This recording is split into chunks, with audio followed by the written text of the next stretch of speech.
Hello friends, garden of GS में आपका स्वागत है। और मॉडर्न हिस्ट्री की लूसेंट की सीरीज़ में ये गवर्नर जनरल का टॉपिक चल रहा है और आज का थर्ड सेशन है ये।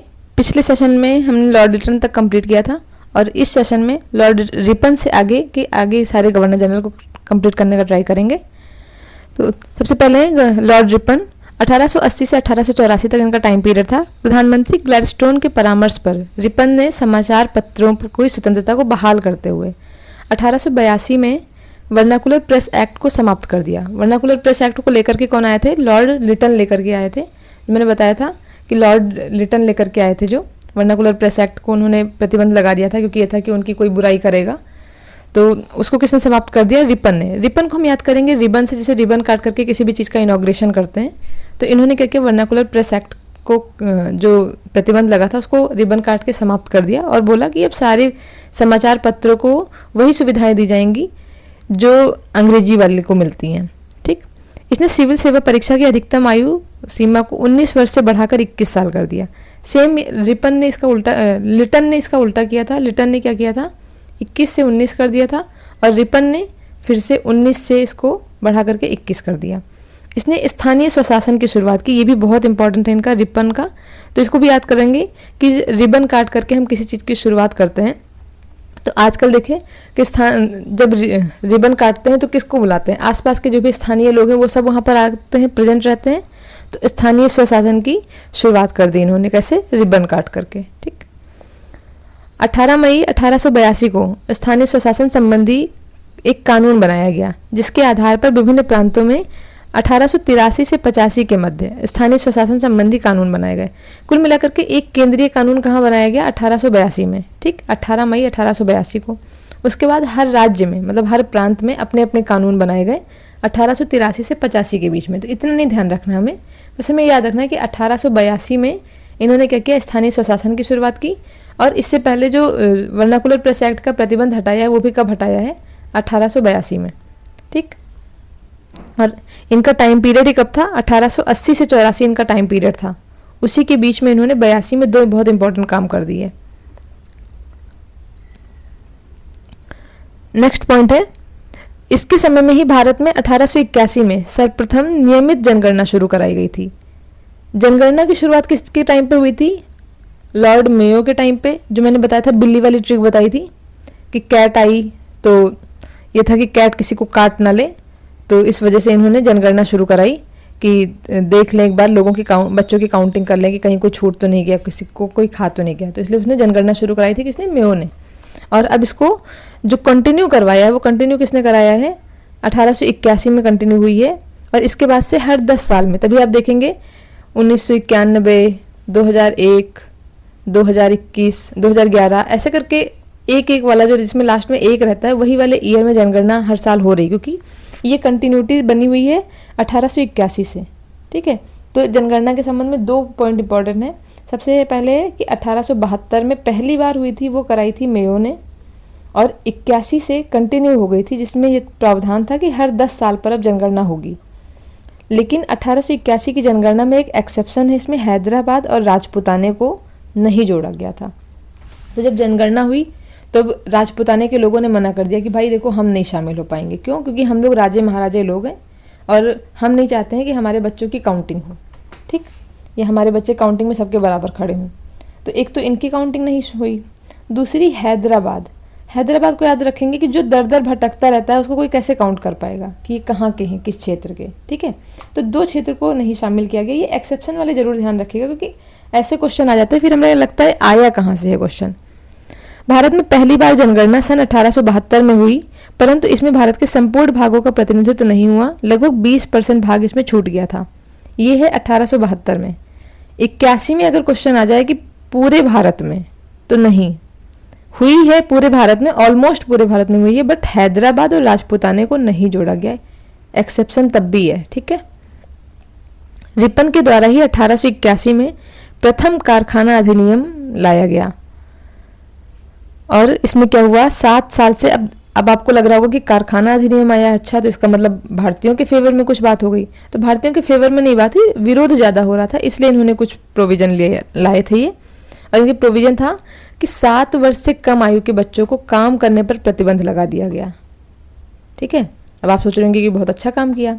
7 से 12 वर्ष के श्रमिकों के लिए 9 घंटे से अधिक कार्य कराया जाना प्रतिबंधित कर दिया गया। यह एक्ट चाय, कॉफ़ी एवं नील की खेती पर लागू नहीं थी। बस यहीं आ गई रियलिटी।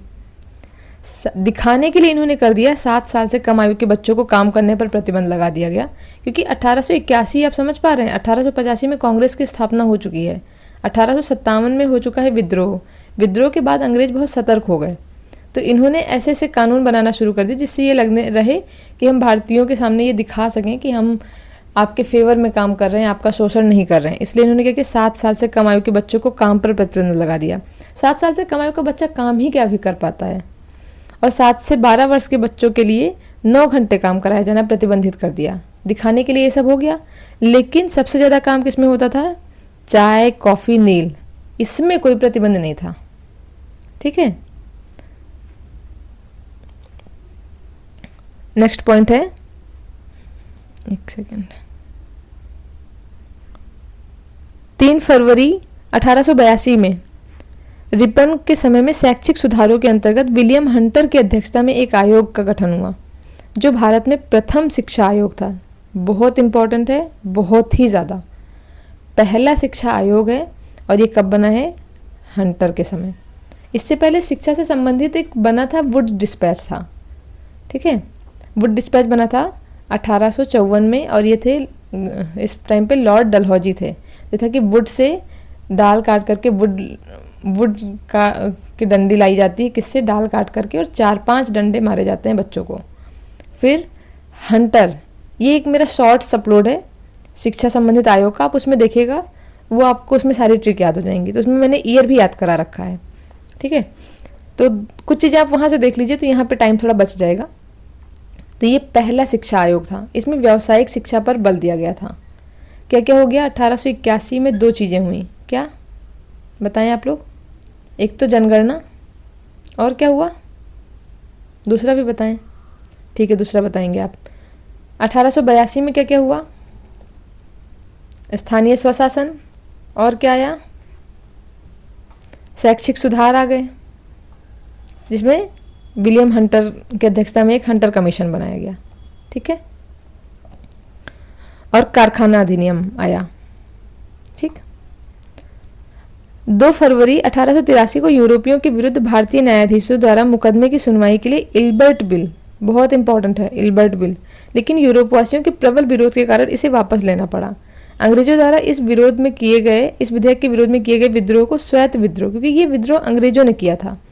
और इसने एक चीज़ और क्लियर कर दी 1883 में, तो इनका 3 ईयर बहुत इंपॉर्टेंट है, 81, 82, 83। ठीक है, 83 में इन्होंने जो श्वेत विद्रोह हुआ, उसमें यह था कि इल्बर्ट बिल का में प्रोविजन था कि अब कोई भी भारतीय जज जो है वो भी ब्रिटिशर्स के मामले को सुन सकता है। ब्रिटिशर्स इन द सेंस कि जो भारत में जो भी अंग्रेज रह रहे हैं, उनके मामले अब तक यूरोपीय जज ही सुनते थे, भारतीय जज को ऐसा अधिकार नहीं था। इल्बर्ट बिल में कहा गया कि भारतीय जज भी भारत में रहने वाले ब्रिटिशर्स के मामले सुन सकते हैं। इससे इन्होंने विरोध किया कि हम भारतीयों के बराबर कैसे हो जाएंगे, कि भारतीय जज हमसे छोटा होता है, फिर वो हमारे मामले क्यों सुनेगा। तो इन्होंने जो विद्रोह किया उसको क्या बोला गया? श्वेत विद्रोह। फ्लोरेंस नाइटिंगेल ने रिपन को भारत के उद्धारक की उपाधि दी है। उद्धारक इसलिए बोला गया क्योंकि इन्होंने स्थानीय स्वशासन शुरू किया, विलियम हंटर की अध्यक्षता में हंटर कमीशन आया। तो इनको एक बार फिर से रिवाइज कर लें, बहुत ज़्यादा इंपॉर्टेंट है ये। सबसे पहले इन्होंने क्या किया है? एक तो वर्नाकुलर प्रेस एक्ट 82 में आया। ठीक है, 82 में वर्नाकुलर प्रेस एक्ट आया, फिर 82 में ही स्थानीय स्वशासन आ गया। 2 चीज़ें आ गई इनकी 82 में, मतलब समाचार पत्र और स्थानीय स्वशासन, कि लोग स्वशासन कैसे करेंगे? समाचार पत्र पढ़ के। और तीसरा 82 में क्या आया? हंटर कमीशन, कि बच्चे स्कूल जाएंगे, स्कूल में समाचार पत्र पढ़ेंगे और वहाँ से आकर के फिर ये जो है स्थानीय स्वशासन चलाएंगे। ये तीनों हो गया 82। ठीक, फिर है 81 में सर्वप्रथम जनगणना कराई गई। ठीक है, और जनगणना कराने के बाद में फिर आया इनका कारखाना अधिनियम 81 में ही। ठीक है, ये देखिए, ये कारखाना अधिनियम आया इनका 81 में, या इनका 81 में कारखाना अधिनियम आया। तो इसको ऐसे याद करेंगे कि जनगणना हुई 81 में और कारखाना अधिनियम। तो इन्होंने पहले लोगों की जनगणना कराई, लोगों की, और फिर रिबन काट के उसके बाद में फिर इन्होंने इस कारखाने में भेजा कि अब आप लोग कारखाने में काम करने जा सकते हैं। तो ये ट्रिक है कि 81 में इन्होंने 2 चीज़ें करा दी और 82 में 3 चीज़ें करा दी और एक आया 83 में। 83 में क्या किया इन्होंने, इल्बर्ट बिल।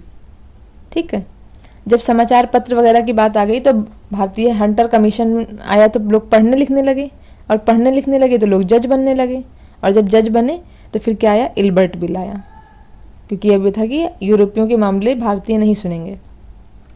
और फिर फ्लोरेंस नाइटिंगेल ने इनको रिपन की उपाधि दी।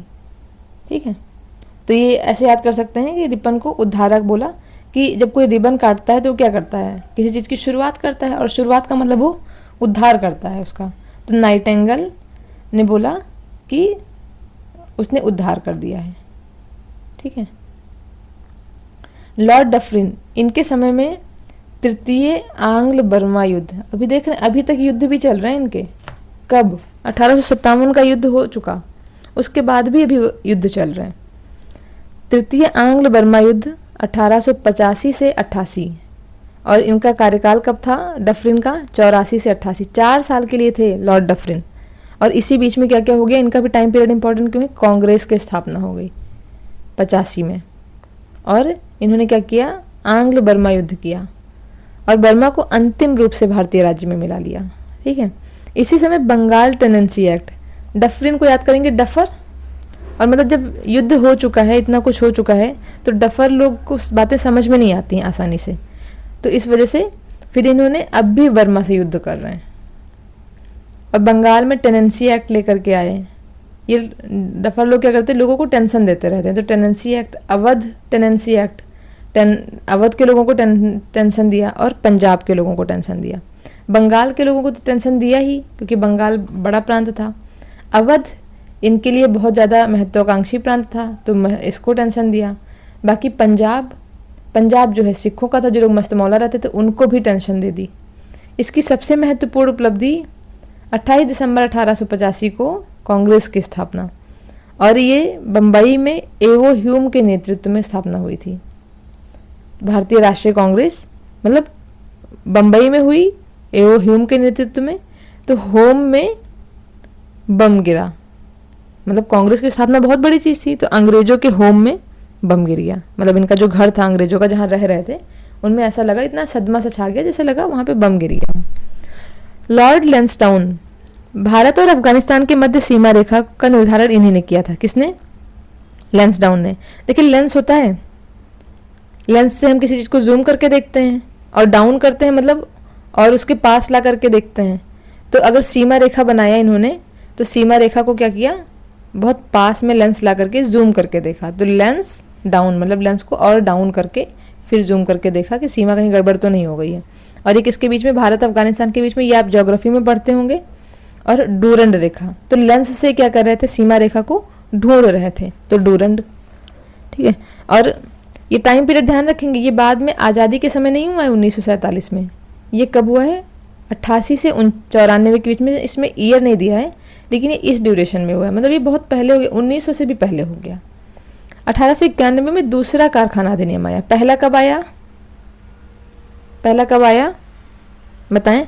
1881 में क्या था, बच्चे पढ़ने गए, मतलब जनगणना हुई और जनगणना के बाद कारखाने में भेजा गया, तो पहला कारखाना अधिनियम 1881। तो उसी के जस्ट 10 साल बाद 91 में कारखाना अधिनियम आया। अब लेंस डाउन है, तो इन्होंने लेंस डाउन करके कारखाने में भी देखा कि वहाँ पे क्या क्या प्रॉब्लम आ रही है, और जब प्रॉब्लम आ रही तो कारखाने में के लिए एक अधिनियम पास किया, जिसमें क्या बोला, स्त्रियों को 11 घंटे प्रतिदिन से अधिक काम करने पर प्रतिबंध लगाया। साथ ही सप्ताह में 1 दिन छुट्टी की व्यवस्था की गई।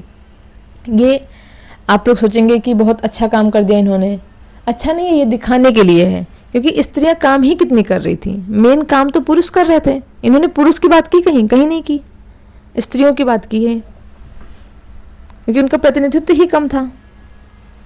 एल्गिन सेकंड, नेक्स्ट है 1894 से 99 इनका टाइम पीरियड रहा है। एल्गिन आपने एक पढ़ा था, एल्गिन फर्स्ट, उनके टाइम पे क्या हुआ था, बहावी आंदोलन, कि एल्गी जो है वो पानी में बह जाती है। नेक्स्ट है एल्गिन सेकंड, इन्होंने बोला भारत को तलवार के बल पर विजित किया गया है और तलवार के बल पर ही इसकी रक्षा की जाएगी। ये लॉर्ड एल्गिन सेकंड का कथन है। मतलब एल्गिन को याद रखेंगे एल्गी से, तो एल्गी ने क्या बोला कि एक तो एल्गी बह गई, तो वो तो पहली थी, जब पहली बार एल्गी देखा था तो कैसे देखा था, बहते हुए देखा था, तो एल्गिन फर्स्ट। जब दोबारा एल्गी को देखा तब ये हुआ कि अरे इसने तो तालाब को बहुत गंदा कर दिया है, बहुत हालत ख़राब कर दी है, तो अब तो इसको तलवार से काटना पड़ेगा। किसको? खेतों में जो तालाब में, नदी में जो एल्गी जम गई है, इसको तब तलवार से काट के हटाना पड़ेगा, क्योंकि इसने जड़ जमा ली है। तो तलवार का स्टेटमेंट ध्यान रह जाएगा एल्गी से। तो दो लोग पहुंचे, दोनों तरफ एल्गी थी, तो उसको तलवार से काट के हटाना पड़ा। 1895 से 98 के मध्य उत्तर प्रदेश, बिहार, पंजाब, मध्य प्रदेश में भयंकर अकाल पड़ा। तो अगर तालाब में, जहाँ पे बहुत सारे सी फूड्स होते हैं तालाब में और नदी में, इन सब में तो मछलियाँ होती हैं बहुत सारी, तो अगर वो मर गई क्योंकि एल्गी ने जगह ले ली, तो वो मछलियों के लिए जगह ही नहीं रह गई, ऑक्सीजन कम हो गया, तो बीओडी बोलते हैं उसको। तो बीओडी कम हो गई वहाँ पे, मतलब बीओडी डिमांड ज़्यादा हो गई, ऑक्सीजन डिमांड, तो उस वजह से वहाँ पे मछलियाँ मर गई, तो अकाल पड़ गया। ठीक है। लॉर्ड कर्जन 1899 से 1905, इनका टाइम पीरियड भी बहुत इंपॉर्टेंट है। एल्गिन में तो ये तलवार वाला स्टेटमेंट आप चाहें तो याद कर लें, अदरवाइज एल्गी अगर ज़्यादा हो गई पानी में, दोबारा में देखा दोगुनी बढ़ गई, द्वितीय, दोगुनी का मतलब द्वितीय की बात हो रही है, तो अकाल तो पड़ ही जाएगा। बस इतना इंपॉर्टेंट है। कर्जन का टाइम पीरियड में इन्होंने क्या किया, कर्जन को याद रखेंगे कर्ज लेने से। 1899 से इनका टाइम पीरियड 1905 है, 6 साल रहे हैं, लेकिन आतंक मचा दिया इन्होंने। 1899 में कर्जन ने भारतीय टंकड़ और पत्र मुद्रा अधिनियम पारित कराकर अंग्रेजी स्वर्ण मुद्रा को भारत का कानूनी मुद्रा घोषित कर दिया। मतलब इंग्लिश की जो गोल्डन करेंसी थी, गोल्ड करेंसी, उसको इन्होंने भारत की कानूनी मुद्रा घोषित किया, और किससे? एक एक्ट पारित कराया, टंकड़ और पत्र मुद्रा अधिनियम। तो मुद्रा की बात हो रही है, तो लोग कर्ज किस में लेंगे? मुद्रा में, भारतीय टंकण, स्वर्ण मुद्रा, सब में लेंगे। तो ये समझ में आ जाएगा, इससे लिंक हो जाएगा।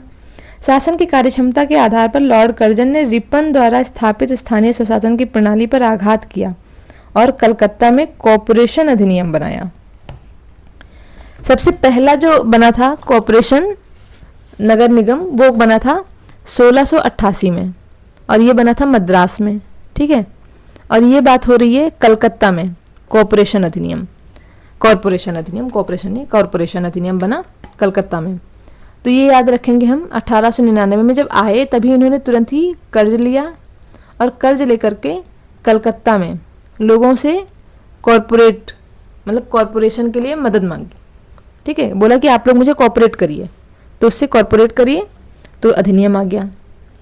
नेक्स्ट है कर्जन ने सन 1921 में सर कॉलिन स्कॉट मॉनक्रीफ की अध्यक्षता में, ये 1901 की बात हो गई है, 1899 के बाद 1901, उसमें एक सिंचाई आयोग टॉमस रॉबर्टसन की अध्यक्षता में, रेलवे आयोग,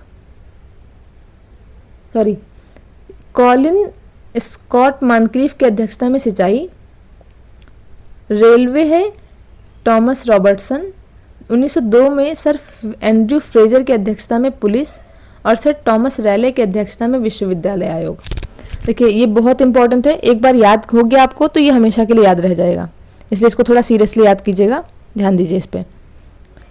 इसमें है, सबसे पहले हम याद करेंगे कॉलिन स्कॉट मॉनक्रीफ सिंचाई आयोग। जब सिंचाई करने जाते हैं खेतों में, तो जो ट्यूबवेल होता है या इंजन से करते हैं या जैसे भी सिंचाई करते हैं, तो उसको स्टार्ट करते हैं। ठीक है। और कॉलिन मतलब वहाँ पर जो है वो सिंचाई करते हैं, तो लोगों के जो है कॉलर वगैरह काले काले हो जाते हैं, तो कॉलिन। ठीक है। या कॉइल भर देते हैं इंजन में, जैसे भी करके कर लें। टॉमस रॉबर्टसन रेलवे, मतलब जो रॉबर लोग होते हैं, रॉबर मतलब होता है वही जो रॉबरी करते हैं, तो जो रॉबरी वगैरह करते हैं जो लोग, वो लोग क्या करते हैं, रेल से इधर से उधर जाते हैं। सर एंड्रयू फ्रेजर पुलिस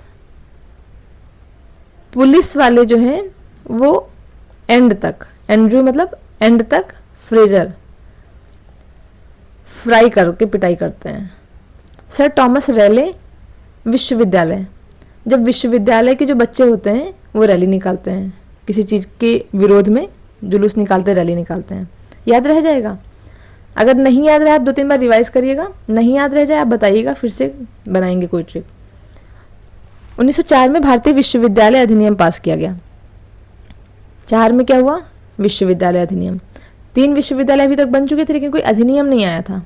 तो कर्जा लेकर के इन्होंने क्या करवाया? सिंचाई करवाया, रेलवे आयोग बनाया, पुलिस बनवाया, और एक कौन सा बनवाया? विश्वविद्यालय आयोग बनवाया। और 1904 में भारतीय विश्वविद्यालय अधिनियम बना। ठीक है, पहले इन्होंने विश्वविद्यालय आयोग बनवाया, कब? 1902 में। फिर 1904 में विश्वविद्यालय अधिनियम पास करा दिया। इसने सर एंटनी मैकडॉनल्ड की अध्यक्षता में एक अकाल, अब देखिए अगर किसी के पास पैसे कम हैं और वो मैकडॉनल्ड के बर्गर वगैरह खाएगा तो ऑब्वियस सा है कि अकाल तो पड़ेगा ही। तो इसने क्या किया? एंटनी मैकडॉनल्ड अकाल आयोग का गठन किया। सैन्य अधिकारियों के प्रशिक्षण के लिए क्वेटा में एक कॉलेज बनाया। ठीक है, तो ये मैकडॉनल्ड का याद रखें। और सैनिक लोगों को बोला क्वेटा कि क्विट करो, सैन्य अधिकारियों का प्रशिक्षण क्विट करो और जाओ ट्रेनिंग लो पहले। प्राचीन स्मारक परीक्षण अधिनियम 1904 में आया। ये स्मारक परीक्षण आया कि अब स्मारक जो बिल्डिंग्स बनी थी उनका भी परीक्षण करवाया। पैसे हैं नहीं, बोला घर बनवाना है, स्मारकों का देख रेख करानी, तो उसके लिए भी कर्जा ही लेगा। तो कर्जा लिया। तो कर्जन ने पहली बार ऐतिहासिक इमारतों की सुरक्षा एवं मरम्मत की ओर ध्यान दिया। तो इसके लिए कर्ज तो लेना ही पड़ेगा। इस कार्य के लिए कर्जन ने भारतीय पुरातत्व विभाग की स्थापना की। ये स्थापना हुई है विभाग की, इससे पहले विभाग की स्थापना नहीं हुई थी। ठीक है, तो कर्जन ने क्या किया? पुरातत्व विभाग, पुरानी चीज़ों को भी संरक्षण के लिए कर्ज लिया। कर्जन के समय में सहकारी उधार समिति अधिनियम आया। ये कब आया है? सहकारी उधार समिति अधिनियम। अब उधार नाम ही है, कर्जा ले ही रहे थे तो उधार से और लिंक हो जाएगा सहकारी। ठीक है, जिसके द्वारा सहकारी समितियों की स्थापना करके किसानों को उचित ब्याज पर रुपया कर्ज देने की व्यवस्था। ये तो क्लियर ही हो जाएगा। कृषि बैंक भी खुलवाए ताकि लोग कृषि बैंक से भी जो है कर्ज ले सकें। इसने 1901 में कृषि इंस्पेक्टर जनरल की नियुक्ति की। ठीक है, अब इंस्पेक्टर जाके देखेगा कि कहाँ से कर्ज ले सकते हैं। उसके समय में 1905 में पूसा में एक कृषि अनुसंधान संस्था खोली गई कि कृषि में अनुसंधान कर सके, रिसर्च कर सके, और उसके बाद में फिर जब उनकी पैदावार अच्छी हो तो हम फिर उनसे भी कर्ज लें। ध्यान रखिएगा, ये ट्रिक तो फालतू की हैं, उटपटांग सी हैं, लेकिन आपको ये पॉइंट्स याद रहने चाहिए। कर्जन का बहुत इंपॉर्टेंट है। अगर आप यूपी पीसीएस यूपीएससी की तैयारी कर रहे हैं तो ये क्वेश्चन मेंस में भी आया हुआ है कर्जन को लेकर के। और अगर आप वनडे एग्जाम की तैयारी कर रहे हैं तो भी इसमें कर्जन की स्ट्रैटेजी मतलब अच्छे पढ़ने वाले लोग भी नहीं कर पाते हैं, ये ध्यान रखिएगा। जब मेरा एग्ज़ाम क्लियर हुआ था तो बाद में फिर डिस्कशन हुआ बहुत सारे सेलेक्टेड लोगों से, तो उसमें भी ये बात हो रही थी कि ये सब जो पॉइंट्स हैं ये जल्दी याद नहीं रह पाते हैं। लोग पढ़ते तो बहुत बार हैं लेकिन याद नहीं होता है। बस इसी वजह से मैंने ये सोचा था कि अब मैं ऐसे पढ़ाऊँगी बच्चों को कि ये चीज़ें याद हो जाएं। नेक्स्ट पॉइंट है, कर्जन के समय ही पहली बार प्रत्येक प्रांत और केंद्र स्तर पर एक निदेशक के अधीन एक पृथक गुप्तचर विभाग। अब देखिए गुप्तचर कि गुप्तचर को भेजेंगे ये कि आप जाओ पता करो किस क्षेत्र से कर्जा लिया जा सकता है, क्योंकि लोग ऐसे जल्दी बताते नहीं है ना कि कर्जा वो पैसा देंगे कि नहीं देंगे। तो ये हुआ कि वो गुप्तचर को भेज के पता लगवाएंगे। लॉर्ड कर्जन के समय में किचनर परीक्षा को सैनिक प्रशिक्षण में शामिल करके सेना की युद्ध क्षमता को बढ़ाया गया। मतलब किचनर परीक्षा, अब ये honestly I don't know about this, बस सैनिक प्रशिक्षण में शामिल किया गया है कि जिससे उनकी युद्ध क्षमता बढ़ सके, तो कुछ ऐसा रहा होगा। ठीक है, तो इन्होंने किचनर प्रशिक्षण शुरू करवाया, इसको भी कर्ज लेके करवाया। इसी के कार्यकाल के दौरान कलकत्ता में विक्टोरिया मेमोरियल हॉल का निर्माण हुआ। मतलब घर में पैसे नहीं है, विक्टोरिया मेमोरियल हॉल बनवा रहे हैं। क्यों? क्योंकि विक्टोरिया को भी पता चल गया होगा कि ये बहुत कर्ज ले रहा है और ये अच्छा काम नहीं कर रहा है, तो इसने विक्टोरिया मेमोरियल हॉल बनवा दिया ताकि विक्टोरिया आए, देखें और डांटने आए लेकिन खुश होकर वापस जाएं। भारत में कर्जन के भारत विरोधी कार्यों में सर्वाधिक महत्वपूर्ण कार्य था 1905 में बंगाल का विभाजन। 20 जुलाई 1905 को बंगाल विभाजन के निर्णय की घोषणा शिमला में हुई थी। ठीक है, बहुत बार ये लगता है कि हो सकता है अब कलकत्ता में विभाजन हुआ है तो घोषणा भी वहीं हुई हो, लेकिन नहीं। और ये बंगाल विभाजन से रिलेटेड एक एक डेट इंपॉर्टेंट है, ये आपके फिंगर टिप्स पे होनी चाहिए। नहीं याद होती है तो उसके लिए आप जिम्मेदार हो। 20 जुलाई 1905 को बंगाल के विभाजन की निर्णय घोषणा कहाँ हुई है? शिमला में हुई है, 20 जुलाई शिमला। और इसका प्रारूप प्रकाशित किया गया सितंबर 1905 में, उसे सम्राट ने स्वीकृति दे दी। जुलाई के बाद सितंबर, फिर 16 अक्टूबर को इस बंगाल विभाजन की योजना को लागू कर दिया गया। डेट बताएं आप लोग, अपने मन में रिवाइज करें या जहां भी बैठे हैं बोल बोल के रिवाइज करें। घोषणा कब हुई है? घोषणा कब हुई? अभी नहीं हुई, ठीक है। 20 जुलाई 1905 को बंगाल विभाजन के निर्णय की घोषणा कहाँ हुई? शिमला में, ठीक है। 20 जुलाई को घोषणा हुई शिमला में, सितंबर 1905 में सम्राट ने स्वीकृति दी है और 16 अक्टूबर 1905 को बंगाल विभाजन की योजना को लागू कर दिया गया है। और बंगाल को 2 प्रांतों में बांटा गया, एक पूर्वी बंगाल, दूसरा पश्चिमी बंगाल। ये आपको पता होगा, जो पूर्वी बंगाल था जो आज का बांग्लादेश है, ये मुस्लिम बाहुल्य क्षेत्र था, और जो पश्चिमी बंगाल है ये हिंदू बाहुल्य क्षेत्र था। पूर्वी बंगाल का मुख्यालय इधर का ढाका में बनाया गया और पश्चिमी बंगाल का मुख्यालय जो है वो कहाँ बनाया गया था? दूसरा पश्चिमी बंगाल, और इसका इधर कलकत्ता में बनाया गया था। इसमें नहीं दिया है बट कलकत्ता में था। पूर्वी बंगाल का जो है लेफ्टिनेंट गवर्नर ब्लूमफील्ड फूलर को पश्चिमी बंगाल का लेफ्टिनेंट गवर्नर एंड्रू फ्रेजर को बनाया गया। मतलब ये जो इधर के थे ये फ्रेजर थे, और एंड्रू फ्रेजर को और आपने किस में नाम पढ़ा है? अभी पढ़ा था पुलिस विभाग में, कि पुलिस लोग जो है वो एंड तक फ्राई करते हैं लोगों को। मतलब कहने का मतलब है कि वो एंड तक लोगों से पूछ रहे होते हैं कि आप किसी भी तरह से कुछ तो जवाब दो, कुछ तो एक्सेप्ट करो कि आपने क्या किया क्या नहीं किया। और इधर के हैं पूर्वी बंगाल के ब्लूमफील्ड फूलर। गवर्नर जनरल की कार्यकारिणी के सैनिक सदस्य के अधिकारों के प्रश्न पर करजन का प्रधान सेनापति किचनर से मतभेद हो गया, जिसे भारत सचिव ने किचनर का पक्ष लिया। इससे असंतुष्ट होकर अगस्त 1905 में लॉर्ड कर्जन ने त्यागपत्र दे दिया। ठीक है। फिर आते हैं Lord Minto. Lord Minto second 1905 से 1910 तक इनका टाइम पीरियड था। इनके समय में आगा खां एवं सलीम उल्लाह खां के द्वारा ढाका में 1906 में मुस्लिम लीग की स्थापना हुई। ये नाम आपको याद होगा वैसे, आगा खां और सलीम उल्लाह खां। नहीं याद है तो ये कि मुस्लिम लीग जो है वो आस लगाई बैठी थी, तो आस से आगा खां और सा से सलीम, ठीक। और आस लगाई बैठी थी कि हमें आकर के, लेकिन उनकी आस को कांग्रेस ने ढक दिया। ठीक है, तो ढाका 1906। 1907 के कांग्रेस के सूरत अधिवेशन में कांग्रेस का विभाजन हो गया। ये भी मिंटो सेकंड के टाइम पे हुआ। ये मिंटो वही हैं जो लॉर्ड मिंटो सेकंड, जिनके टाइम पे मॉर्ले मिंटो सुधार आएगा 1909 में। ठीक है, तो इनका कार्यकाल कब है? कर्जन के जस्ट बाद से। इनके शासनकाल में 1907 में आंग्ल एवं रूसी प्रतिनिधि मंडलों के बीच बैठक हुई। ये भी इम्पोर्टेंट है। समाचार पत्र अधिनियम प्रेस एक्ट आया 1908 में। तिलक के राजद्रोह के आरोप में 22 जुलाई 1908 को गिरफ्तारी एवं 6 वर्ष की सजा मिली थी और गवर्नर जनरल की काउंसिल के सदस्य के रूप में एसपी सिन्हा, ये सत्येंद्र प्रसाद सिन्हा है, की नियुक्ति की गई थी। मुसलमानों के लिए अलग निर्वाचन व्यवस्था मॉर्ले मिंटो सुधार अधिनियम 1909 के द्वारा किया गया था। तो इन्होंने क्या किया? मुस्लिम लीग की स्थापना हुई थी, ये तो पता ही है कि 1906 में क्या आस लगाए थे, तो उनकी आस को कांग्रेस ने ढक दिया। आस से आगा खां सलीम उल्लाह खां, ढक दिया ढाका। 1907 में सूरत अधिवेशन हो गया, कांग्रेस का विभाजन हो गया अगले ही साल। और 1907 में आंग्ल और रूसी प्रतिनिधि मंडल के बीच बैठक हुई। फिर 8 में, देखिए लगातार काम हो रहे हैं। फिर 8 में आया समाचार पत्र कि पहले मुस्लिम लीग स्थापित हुई, फिर कांग्रेस को अच्छा नहीं लगा तो वो आपस में उन्होंने बंटवारा कर लिया। फिर समाचार पत्र आया कि अब समाचार पत्र में ये सब खबर छपने लगी। 1908 में प्रेस एक्ट पारित हो गया। फिर तिलक की मृत्यु हो गई। मतलब एक मान लीजिए, कहानी में मान लीजिए कि तिलक को राजद्रोह के आरोप में इसी प्रेस के थ्रू ही राजद्रोह का आरोप लगा दिया गया और इनकी गिरफ्तारी दी गई। मृत्यु नहीं हुई थी, गिरफ्तारी हुई थी इनकी। यहाँ पे इनकी मृत्यु हुई थी असहयोग आंदोलन के समय। गवर्नर जनरल की काउंसिल के सदस्य में एसपी सिन्हा की नियुक्ति हो गई थी। ये भी क्वेश्चन बहुत पूछा जाता है। ये बहुत ज़्यादा इम्पोर्टेंट है ये। और ये पूछा था कि किसके गवर्नर जनरल कौन था इस टाइम पे। मुसलमानों के लिए फिर अलग निर्वाचन आया। दो चीज़ें हो गई 1908 में, दो चीज़ें हो गई 1907 में। क्या क्या? कांग्रेस का विभाजन और आंग्ल रूसी प्रतिनिधिमंडल।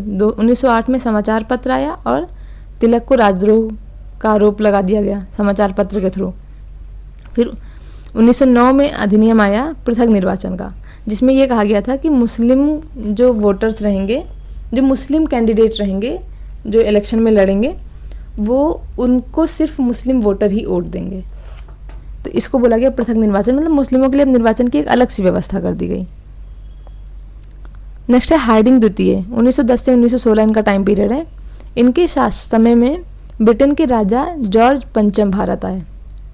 Hardinge second. पहला हार्डिंग में क्या पढ़े हैं आप? नरबली और आंग्ल सिख युद्ध, दो चीज़ें पढ़े थे। अभी है सेकंड। इनके समय में ब्रिटेन के राजा जॉर्ज पंचम भारत आए। 12 दिसंबर 1911 को दिल्ली में एक दरबार का आयोजन हुआ था और यहाँ पे इन्होंने दो चीज़ें की थी। एक तो बंगाल विभाजन रद्द कर दिया था, दूसरा जो राजधानी थी भारत की वो कलकत्ता से दिल्ली स्थानांतरित करने की घोषणा हो गई थी और इस तरह से 1912 में दिल्ली भारत की राजधानी बनी। अब ये क्वेश्चन आपके मन में बहुत टाइम से आ रहा होगा, जिनको नहीं पता रहा होगा उनके, जिनको पता रहा होगा बहुत अच्छा है, जिन मन में आ रहा होगा कि सब कुछ तो इनका कलकत्ता से हो रहा है और आज राजधानी दिल्ली है, तो बनी कब फाइनली? तो घोषणा हुई है 1911 में और बनी है 1912 में। दो पॉइंट ध्यान रखने हैं। और आया कौन था? जॉर्ज पंचम आए थे। इन्हीं के समय गोपाल कृष्ण गोखले ने 1910 एवं 1911 में अनिवार्य एवं निःशुल्क शिक्षा आरंभ करने के लिए एक इंपीरियल लेजिस्लेटिव काउंसिल में विधेयक प्रस्तुत किया था। किसने किया था?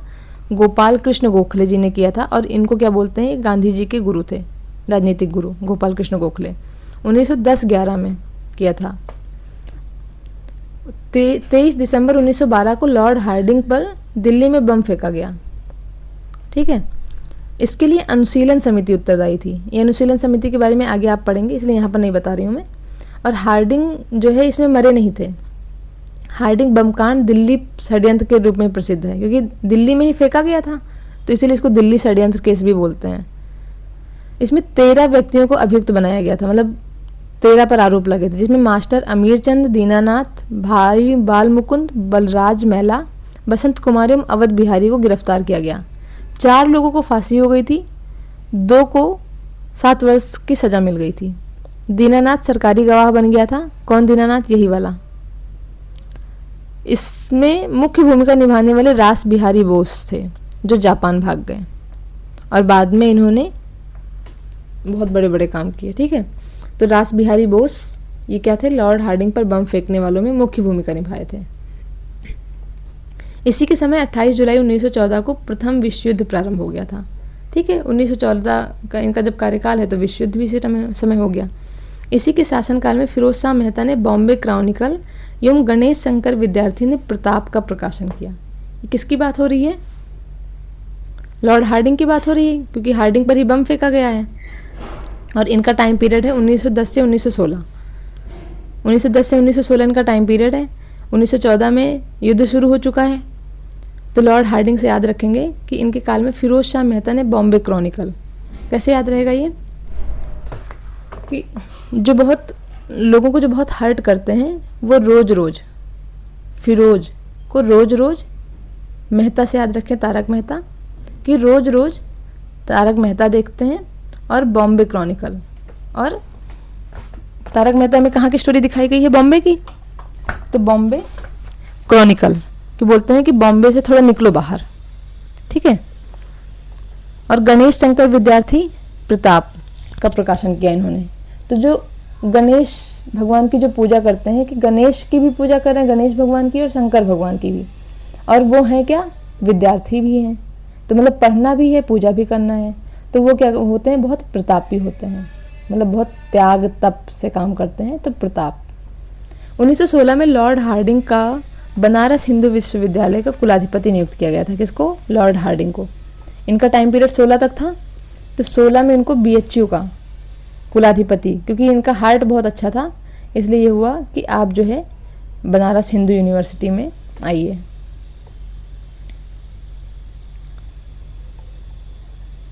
Next point is Lord Chelmsford 1916 से 1921।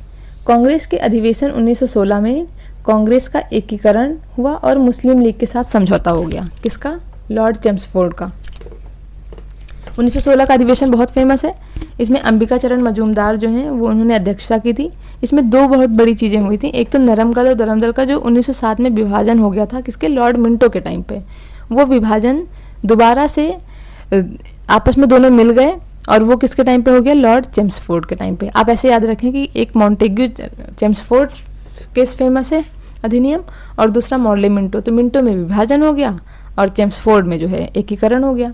दूसरा, इन्होंने ये किया था जो 1916 का अधिवेशन था, उसमें जो मुस्लिम लीग का जो पृथक निर्वाचन वाला था उसको कांग्रेस पहले विरोध कर रही थी, लेकिन 1916 के अधिनियम में उसको इन्होंने 16 के अधिवेशन में इन्होंने उसको समर्थन दे दिया था। तो इसमें सरोजनी नायडू ने बहुत बड़ी भूमिका निभाई थी। एनी बेसेंट, सरोजनी नायडू नहीं, सॉरी, एनी बेसेंट और तिलक की भूमिका बहुत बड़ी थी इसमें। 1916 में पूना में महिला विश्वविद्यालय की स्थापना हुई। चेम्सफोर्ड ने महिला विश्वविद्यालय बनवाया। फोर्ट बनवाया तो महिलाओं के लिए भी सोचा कि कुछ कर देता हूँ, तो महिला विश्वविद्यालय की स्थापना कर दी। और इसके काल में 1917 में शिक्षा पर सैडलर आयोग का गठन हुआ। लेकिन जब ये फोर्ट तो बनवा दिया, लेकिन अब फोर्ट बहुत आलीशान बनाया, लोग अच्छे थे, लेकिन ये क्या हुआ 1917 में, 17 मतलब खतरा, तो 17 में ये जो है बहुत इसको खतरा नज़र आया शिक्षा को लेकर के कि फोर्ट तो बना हुआ है लेकिन महिला विश्वविद्यालय भी बन गया, लेकिन शिक्षा की स्थिति अच्छी नहीं है। तो इस वजह से ये बहुत सैड हो गया। तो सैडलर, 17 खतरा, जब खतरा बन रहा है तो सैड हो गया। 20 अगस्त 1917 के सुधारों की घोषणा को मॉन्टेग्यू घोषणा के नाम से भी जाना जाता है। ठीक है, 1917 के सुधार की घोषणा जिसको मॉन्टेग्यू घोषणा, और फिर 1919 का जो एक्ट है उसको मॉन्टेग्यू चेम्सफोर्ड बोलते हैं। लोक सेवाओं की परीक्षा इंग्लैंड एवं भारत में एक साथ कराने की संस्तुति मॉन्टेग्यू चेम्सफोर्ड रिपोर्ट के द्वारा की गई थी। ध्यान रखेंगे इस रिपोर्ट के द्वारा की गई थी और उसके बाद ही 1922 में भारत में शुरू हुई थी। कहाँ पे? इलाहाबाद से शुरू हुई थी, तो वो यहीं से आई है। ठीक है, इसी के काल में 1919 में रॉलेट एक्ट पास हुआ। देखिए इनका भी टाइम पीरियड बहुत इंपॉर्टेंट है क्योंकि रॉलेट एक्ट आया इनके टाइम पे, और क्या आया? जलियांवाला बाग केस हुआ, फिर असहयोग आंदोलन शुरू हुआ इनके टाइम पे। तो बहुत सारी चीज़ें होंगी। फिर गांधी जी का जो चंपारण सत्याग्रह और खेड़ा, ये सारा जो रहा, अहमदाबाद, वो तीनों इन्हीं के टाइम पे हो गए। मतलब गांधी जी एक्टिव भी इन्हीं के टाइम पे हो गए थे। इन्हीं के काल में वही 13 अप्रैल 1919 को जलियांवाला बाग अमृतसर हत्याकांड हुआ। ये बहुत ही दुखद घटना थी, बहुत बड़ी त्रासदी थी। खिलाफत आंदोलन और गांधी जी का असहयोग आंदोलन भी इसी समय हुआ। तृतीय अफगान युद्ध भी, अभी देख रहे हैं, अभी तक इनके युद्ध चल रहे हैं।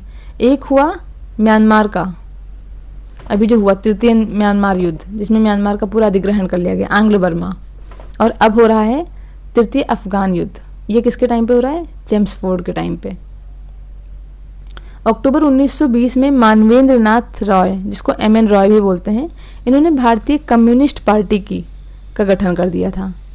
ठीक है, तो 1920 में हुआ जब ये असहयोग आंदोलन शुरू होने वाला उस टाइम पे।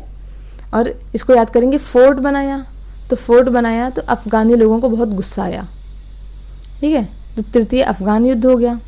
और इन्होंने फिर कम्युनिस्ट पार्टी कि इन्होंने देखा कि एम.एन. रॉय ने बोला, राय से लोग राय देते हैं ना, तो इन्होंने राय दिया कि कुछ कम में फोर्ट नहीं बना सकते थे, तो राय कम्युनिस्ट, तुम्हारी निष्ठा क्या है?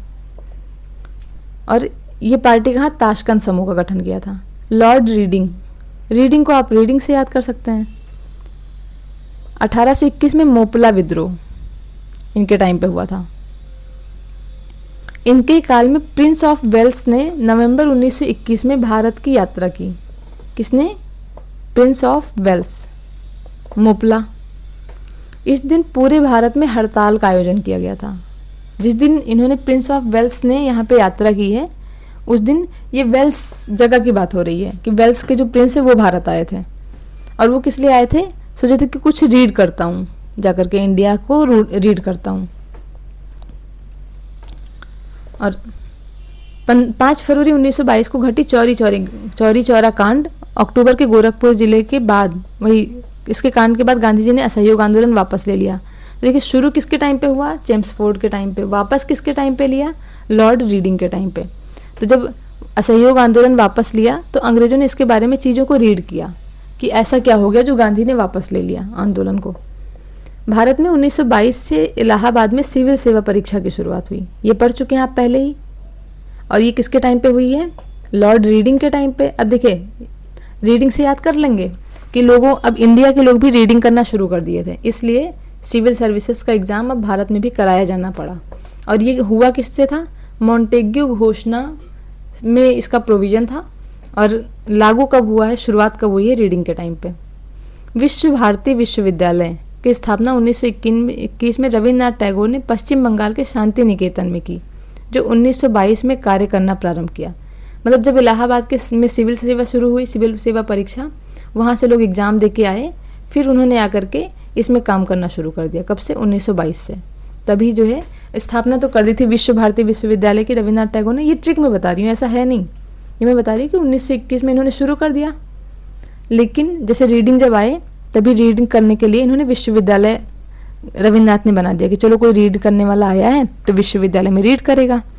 लेकिन इनके पास लोग नहीं थे, तो इसको ट्रिक है, ये मैं बता रही हूँ ट्रिक है कि 1922 में इलाहाबाद में सिविल सेवा परीक्षा हुई। उस परीक्षा में जब लोगों ने परीक्षा पास की तो फिर 22 में ही यहाँ पे काम करना शुरू कर दिया। और वर्तमान में यह एक केंद्रीय विश्वविद्यालय है। और मोपला विद्रोह को जरूर ध्यान रखना है कि मोपला हुआ था लॉर्ड रीडिंग के टाइम पे। कि ऐसे कर सकते हैं कि रीड करता है जब कोई तो बोलते हैं कि मोबाइल फ़ोन, मतलब मोबाइल फ़ोन, मुँह से मोबाइल फ़ोन हटा दो और पला बढ़ा के, मतलब मोबाइल को मत पालो, ठीक है, और पढ़ाई करो, तो मोपला। 1923 में सीआर दास एवं सीआर दास मतलब चित्तरंजन दास की बात हो रही है कि 1923 में चित्तरंजन दास एवं मोतीलाल नेहरू ने इलाहाबाद में कांग्रेस के अंतर्गत स्वराज पार्टी की स्थापना की। क्या क्या हुआ, एक तो कम्युनिस्ट पार्टी की स्थापना हो गई। कम्युनिस्ट पार्टी की स्थापना कब हुई थी, कम्युनिस्ट पार्टी की स्थापना हुई थी चेम्सफोर्ड के टाइम पे, कि जब फोर्ड को देखा तो राय दी कि कम में नहीं बना सकते थे। और अब कौन है, रीडिंग, रीडिंग के टाइम पे सीआर दास और मोतीलाल नेहरू ने स्वराज पार्टी की। वही कि जब उन्होंने वहाँ पे विश्वविद्यालय बना दिया, फिर इनको लगा कि अब तो अपना राज आ गया, अपने यहाँ एग्ज़ाम भी होने लगा, अपना विश्वविद्यालय के लोग काम करने लगे, तो अब हम यहाँ पर जो है वो बना देते हैं स्वराज पार्टी। और स्वराज पार्टी में सीएम रहेंगे, सी से सीआर दास और एम से मोतीलाल नेहरू, तो इसके सीएम रहे। अब अपना राज आ गया क्योंकि सीएम अपना है। 1923 के चुनाव में इस दल को मध्य प्रांत एवं बंगाल में पूर्ण बहुमत मिल गया था। किसको, स्वराज पार्टी को बंगाल में पूर्ण बहुमत मिल गया था, ध्यान रखिएगा। अब बंगाल में ही शांति निकेतन है, विश्वविद्यालय है, तो बंगाल में ही पूर्ण बहुमत भी पा गए। 1925 में प्रसिद्ध आर्य समाजी राष्ट्रवादी नेता स्वामी श्रद्धानंद की हत्या कर दी गई। इसको ऐसे करेंगे कि अब आर्य समाज के लोग, आर्य समाज भी उधर बंगाल में अच्छा खासा है इसका प्रभाव, तो इन्होंने स्वामी श्रद्धानंद की हत्या कर दी क्योंकि लोगों की बहुत श्रद्धा आ रही थी, किसमें, रीड करने में। तो रीडिंग में बहुत श्रद्धा आ रही थी लोगों को, तो उनकी हत्या कर दी गई। नेक्स्ट है लॉर्ड इरविन, इनका टाइम पीरियड है 1926 से लेकर के 1931 तक। 3 फरवरी 1928 को साइमन कमीशन बम्बई पहुंचा, ये हमको पता है कि ये बम्बई पहुंचा था। और इनका 31 तो हमको पता ही है क्योंकि गांधी इरविन समझौता ही 1931 में हुआ है। तो लॉर्ड इरविन को हम ध्यान रखेंगे कब से, 1926 से, 26 से 31। लाला लाजपत राय की मृत्यु के बदले में भारतीय क्रांतिकारियों द्वारा दिल्ली के असेंबली हॉल में 1929 में बम फेंका गया। अब आगे के जो भी गवर्नर जनरल है इंपॉर्टेंट है क्योंकि आगे की घटनाएं बहुत ज़्यादा इंपॉर्टेंट है। तो 1929 में बम फेंका गया था, मतलब 28 में साइमन कमीशन आया, उसका विरोध किया। फिर लाला लाजपत राय की उसी साइमन कमीशन के विरोध में ही लाठी चार्ज किया था अंग्रेजों ने, तो लाठी की वजह से उनकी लाठी से चोट ला गई थी, फिर उनकी मृत्यु हो गई थी। और उसी के बदले में भारतीय क्रांतिकारियों ने दिल्ली असेंबली हॉल में बम फेंका, जिसमें भगत सिंह भी शामिल थे। लाहौर जेल में जतिन दास ने 13 जुलाई 1929 को भूख हड़ताल शुरू की। वो भूख हड़ताल के 64वें दिन 13 सितंबर 1929 को उनकी मृत्यु हो गई। 64 दिन तक कौन थे, जतिन दास, कि वो बहुत जटिल थे, इसीलिए वो 64 दिन तक भूख हड़ताल में रह पाए। भूख हड़ताल का कारण भारतीय एवं अंग्रेज कैदियों के बीच व्यवहार में किया जाने वाला भेदभाव था। मतलब बहुत शोषण होता था भारतीयों का। 1929 में कांग्रेस के लाहौर अधिवेशन में पूर्ण स्वराज का लक्ष्य, ये भी पता होगा आपको, लेकिन जान लीजिए बहुत इंपॉर्टेंट है। ये पूर्ण स्वराज का लक्ष्य रखा था लाहौर में, लाहौर अधिवेशन था कांग्रेस का, और रावी नदी का तट था, वहीं पे अधिवेशन हुआ। इसकी अध्यक्षता की थी जवाहरलाल नेहरू ने, और इन्होंने पूर्ण स्वराज की मांग रखी और रावी नदी के तट पर ही इन्होंने झंडा फहराया, ठीक है, और बोला कि अब हम पूर्ण स्वराज लेकर रहेंगे। और 26 जनवरी 1930 को स्वतंत्रता दिवस मनाने की घोषणा की, और इसमें फिर इनके उसके बाद में एक दो और बैठकें हुई जिसमें यह डिसीजन लिया कि 26 जनवरी 1930 को स्वतंत्रता दिवस मनाएंगे, क्योंकि ये दिसंबर 1929 था, तो उसके बाद जनवरी ही आना था, तो जनवरी 1930 में स्वतंत्रता दिवस मनाने की घोषणा हुई। और तभी से ये हर साल 26 जनवरी को स्वतंत्रता दिवस मना रहे थे। कब तक? 1947 तक, ठीक है। फिर 47 में इन्होंने 15 अगस्त को मनाया स्वतंत्रता दिवस, लेकिन ये डेट इनके लिए इम्पोर्टेंट थी, तो ये हुआ कि इस दिन कुछ तो किया जाए, तो इसीलिए अब इस दिन के दिन संविधान लागू होकर के गणतंत्र दिवस मनाने लगे, ठीक। तो ये इस डेट का इम्पोर्टेंस ध्यान रखना है। और ये सब किसके टाइम पे हो रहा है? इरविन के टाइम पे, क्योंकि इरविन का टाइम पीरियड क्या है? 1926 से लेकर के और 1931 तक। सविनय अवज्ञा आंदोलन के दौरान महात्मा गांधी को 5 मई 1930 को गिरफ्तार कर लिया गया। 25 जनवरी 1931 को वायसराय इरविन बिना कोई शर्त के उन्हें रिहा कर दिया, इरविन ने, ठीक है। 25 जनवरी को ये रिहा हो गए और 5 मई 1930 को ये गिरफ्तार हुए थे। और ये कब हुए थे? वही सविनय अवज्ञा आंदोलन चल रहा था ना, उसी के विरोध में। 12 नवंबर 1930 में लंदन में प्रथम गोलमेज सम्मेलन हुआ। अब ये डेट इंपॉर्टेंट है, जो 1930 का है ये हुआ 12 नवंबर, ठीक है, और 1930 का है तो 30 में ही होगा। नेक्स्ट है 4 मार्च 1930। इसमें कांग्रेस ने ही पार्टिसिपेट की थी, कांग्रेस ने केवल सेकंड वाले में पार्टिसिपेट किया था, ना फर्स्ट में किया था ना थर्ड में, और जो अंबेडकर जी हैं उन्होंने तीनों में पार्टिसिपेट किया था। 4 मार्च 1931 को गांधी इरविन समझौते पर हस्ताक्षर किया गया, ठीक। कब हुआ?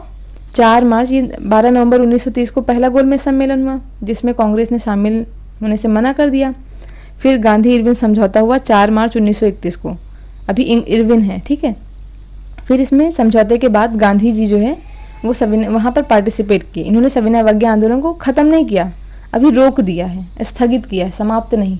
ये वर्ड ध्यान रखना है, क्योंकि यूपी पीसीएस के प्रीलिम्स में 2025 के पेपर में क्वेश्चन आया है, उसमें ऐसे ही सीक्वेंस लगाने को आया है, जिसमें आया है कि प्रथम गोलमेज सम्मेलन, फिर गांधी इरविन समझौता और सविनय अवज्ञा आंदोलन का समापन, इस तरह का सीक्वेंस लगाना है।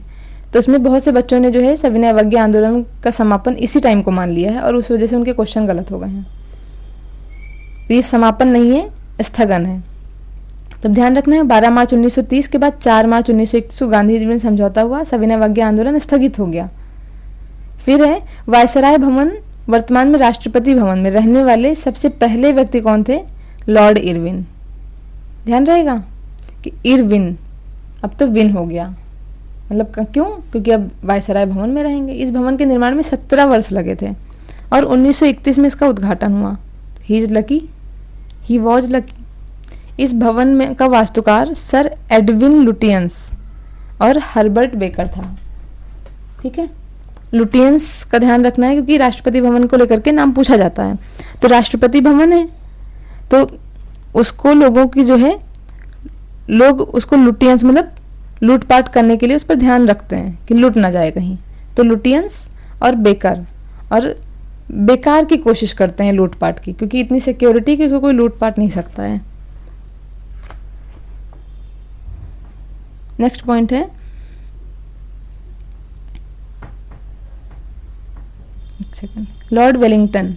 ये 1931 से 1936 तक ये रहे थे। इनके समय में लंदन में 7 सितंबर से 1 दिसंबर 1931 तक द्वितीय गोलमेज सम्मेलन हुआ। अब देखिए इंपॉर्टेंट पॉइंट यहीं पर है,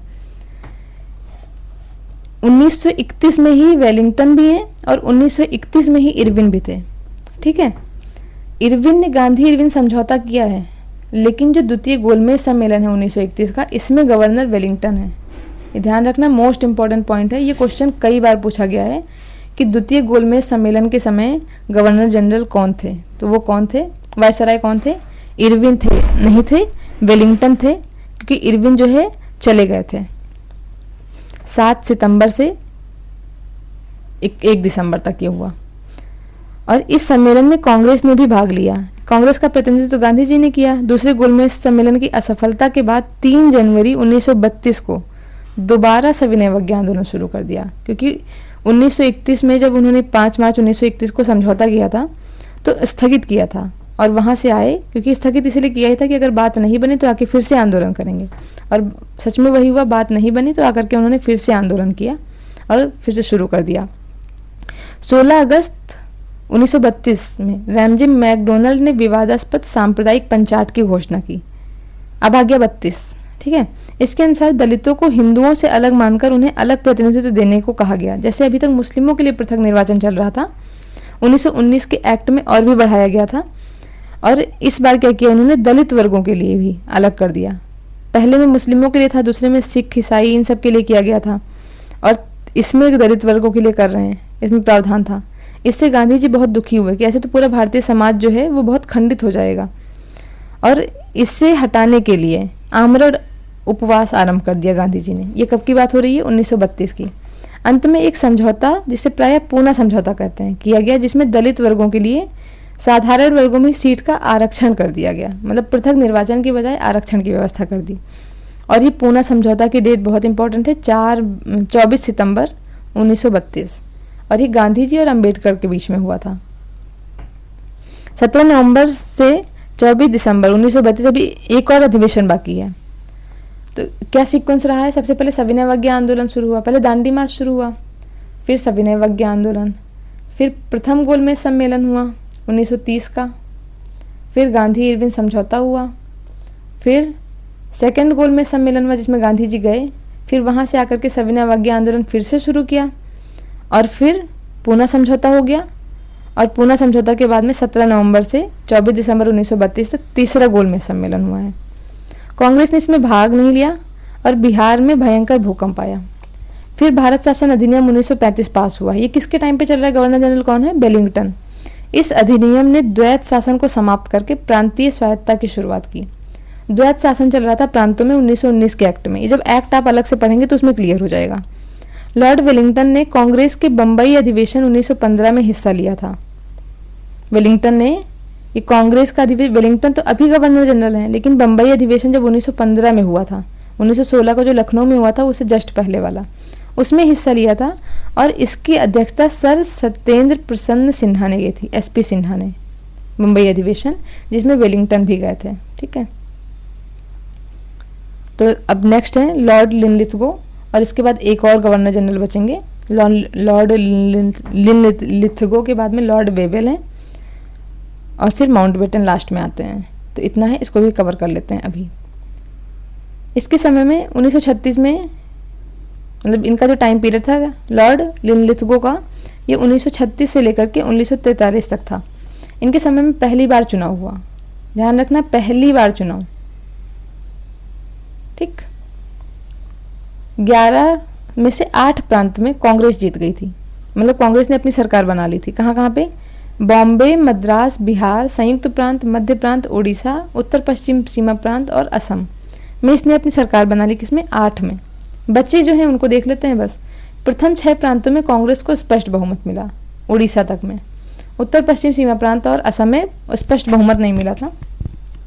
बंगाल, असम, उत्तर पश्चिम सीमा प्रांत, पंजाब और सिंध में कांग्रेस को पूर्ण बहुमत नहीं मिला था, जिसमें से उत्तर पश्चिम सीमा प्रांत और पंजाब में इन्होंने अपनी सरकार बना ली। बंगाल, असम और सिंध इसमें रह गया। 1 सितंबर 1939 को द्वितीय विश्व युद्ध प्रारंभ हुआ। डेट इंपॉर्टेंट है बहुत ज़्यादा। ब्रिटिश सरकार ने बिना भारतीयों से पूछे भारतीयों को भी युद्ध में झोंक दिया, और इनका टाइम पीरियड क्या था, 1936 से 43। कांग्रेस ने इसका विरोध करते हुए नारा दिया, ना कोई भाई ना कोई पाई, और इसने अपने द्वारा शासित प्रांत के सभी मंत्रिमंडलों से त्यागपत्र दे दिया। बहुत बड़ा स्टेप था ये, बहुत ही ज़्यादा बड़ा। ना कोई भाई ना कोई पाई, ये स्टेटमेंट पूछा जाता है कि है किसका, तो ये कांग्रेस का है। 1 मई 1939 में सुभाष चंद्र बोस ने फॉरवर्ड ब्लॉक नामक एक नई पार्टी बनाई। ठीक है, मार्च 1940 में लीग के लाहौर अधिवेशन में पहली बार पाकिस्तान की मांग की गई। 1940 पाकिस्तान, देखिए 40 ऐसे बनता है, ऐसे 1940 पाकिस्तान। ठीक, तो 4 ध्यान रखना है कि 40 में पाकिस्तान की मांग की गई, और का 0 ऐसे आता है। ठीक है, का 40।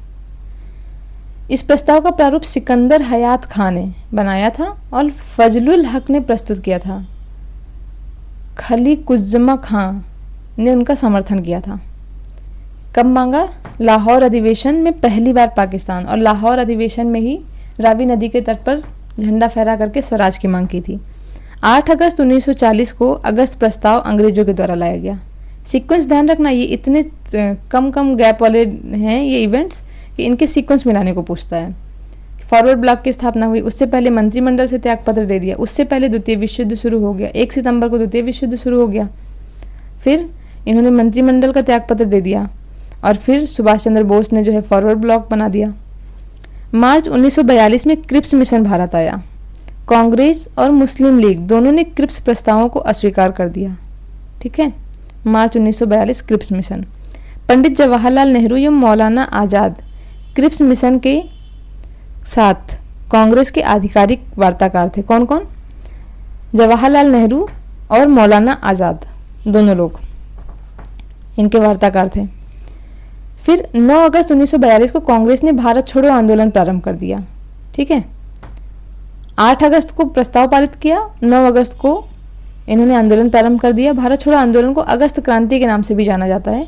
1943 में बंगाल में भयानक अकाल पड़ा। नेक्स्ट गवर्नर जनरल है लॉर्ड वेवेल, 1944 से 47 तक। वेवेल प्लान इन्हीं के टाइम पे आया था। 47 तक है, ध्यान रखना है, लेकिन आज़ादी के टाइम पे नहीं। आज़ादी के टाइम पे माउंटबेटन। वायसराय वेवेल ने 25 जून 1945 को शिमला में एक सम्मेलन बुलाया। ये शिमला सम्मेलन बहुत इंपॉर्टेंट है, 25 जून 1945। इस सम्मेलन में कांग्रेस प्रतिनिधि मंडल का नेतृत्व अबुल कलाम आज़ाद ने किया था। ठीक है, गांधी जी ने सम्मेलन में भाग नहीं लिया, यद्यपि वे शिमला में उपस्थित थे, इसके बावजूद भी भाग नहीं लिया। सम्मेलन के दौरान मुस्लिम लीग द्वारा यह शर्त रखी गई कि वायसराय की